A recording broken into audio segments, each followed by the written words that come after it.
Bienvenue à toutes et à tous, merci de nous rejoindre, nouvelle édition d'information. On débute avec ce mot de météo et cette bonne nouvelle en ce vendredi 17 août. Le soleil sera au rendez-vous une grande partie de la journée sur le nord et le Pas-de-Calais.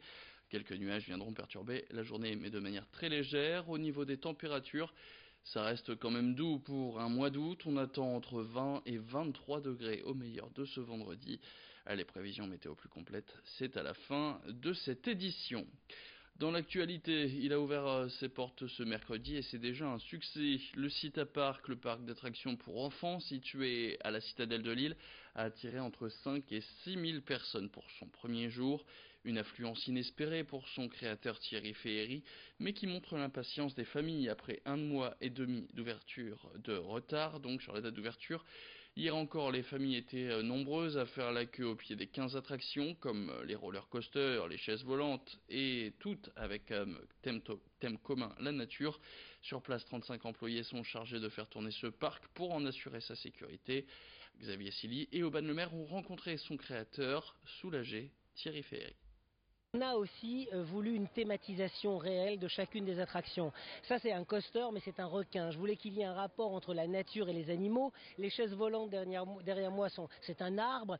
Donc ça a pris beaucoup de temps parce qu'il a fallu réaliser des moules spécifiques pour ces attractions. Et donc ça a pris plus de temps que prévu. Et puis le parc des Poussins a été entièrement refait. Tout ce qui a été très long c'est aussi ce que le public ne voit pas.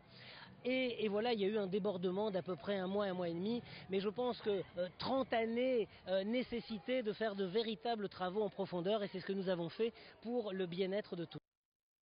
Et les enfants, eux, les premiers concernés, qu'en pensent-ils?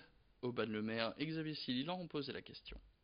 Je voudrais choisir la coccinelle, le au galop et le roller coaster, parce qu'ils vont très vite et que c'est très bien, ça bouge dans tous les sens. L'arbre magique et je sais pas ce qu'il y a d'autre. J'ai hâte de faire le requin parce qu'il va faire peur. L'arbre magique, le requin, il y en a d'autres aussi que j'ai envie de faire. Le parc il est bien et je préfère aller faire le jeu des coccinelles parce que c'est bien et c'est un automanège. On appuie sur le bouton, on s'envole.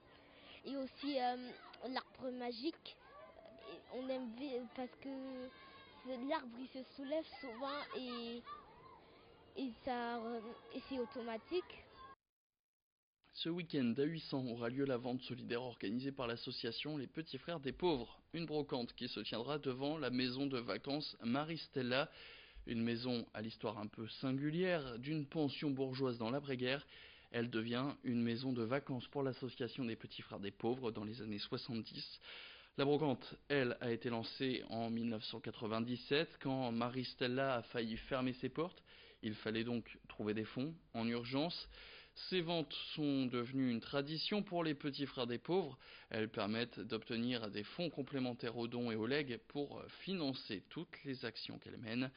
Écoutez, Audrey Diacre, elle est responsable de la maison de vacances Marie-Stella. Elle répondait au micro d'Omar Mustapha. Tous les bénéfices de ce week-end de vente permettent aux équipes de la région d'organiser de nouvelles actions auprès des personnes de plus de 50 ans qui sont soit en isolement social, soit en précarité sociale, qui souffrent de solitude ou de maladies graves. Voilà, donc ça peut être l'organisation d'un repas de Noël, des sorties culturelles, des nouveaux séjours de vacances, une organisation d'un week-end, voilà, pour créer du lien social, pour rassembler les gens.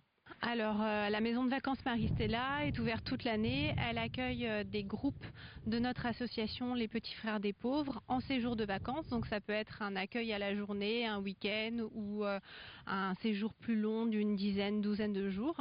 Et on accueille également des groupes extérieurs, des maisons de retraite ou des foyers pour personnes en situation de handicap. Voilà, pour passer des moments conviviaux en vacances. Et puis ce soir, ceux qui ne sont pas en vacances seront en week-end, peut-être de sortie. Du coup, dernier épisode de notre saga des cocktails sans alcool pour l'été. Comme chaque vendredi, notre journaliste Xavier Silly s'est rendu au bar Le Joker dans Lille.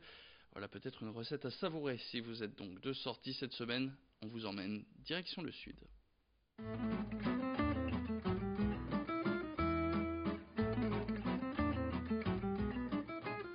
Bonjour, bienvenue au Joker, bienvenue dans la saga de l'été sur les cocktails sans alcool. Là on va partir direction plein sud sur la fraîcheur avec le melon. Donc on va travailler sur un cocktail sans alcool autour du melon, de l'orange et avec un sirop de poivre 5B. Donc on va commencer avec le melon.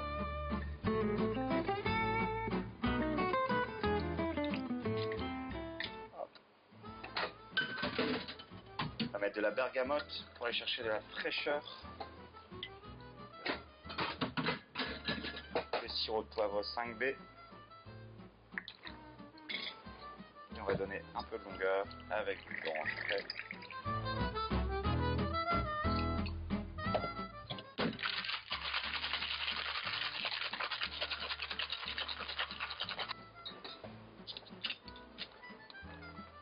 Et c'est parti.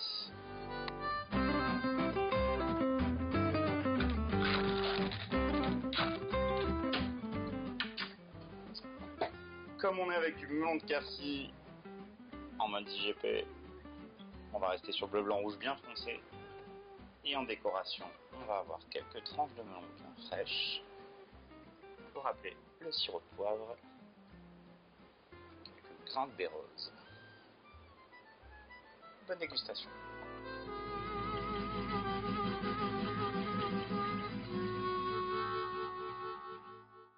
Allez, en bref, l'info avant de se quitter, ça va être compliqué sur les routes de France ce week-end. Bison futé voie rouge demain samedi en France sur les routes du retour.